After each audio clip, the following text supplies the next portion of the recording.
How to swap Solana on Phantom Wallet. Hello everyone, welcome back. In this video, I will show you how you can easily swap your Solana on Phantom Wallet.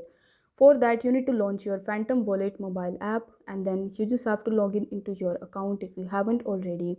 Now over here on the home page, you will be able to see this swap option. So you need to tap on swap and then you will be landed on this swap page. Here by default Solana will be selected. So in order to select any other token, you need to tap on select tokens, and here you will be able to see all of the tokens that are based on the Solana chain. If you want to get the Ethereum based tokens, then you need to select Ethereum. Similar is the case with the Polygon. So for this video, I'm going to tap on Solana, and here you will notice that you will be able to see various types of meme coins that are based on Solana. So you can directly swap your Solana with this. So here you just have to select the token with which you want to swap your Solana. So let's say I want to swap my Solana with Bonk. After selecting it, you just have to enter the amount of Solana that you want to spend in order to purchase the coin that you have selected.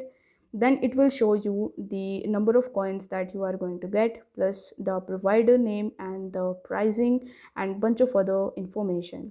So over here, if you are okay with it, then you just have to tap on the swap button and then you just have to confirm your transaction. This way you will be able to swap your Solana on Phantom Wallet. I hope this video was helpful, and if it was, then don't forget to like the video and subscribe to the channel. Thank you so much for watching.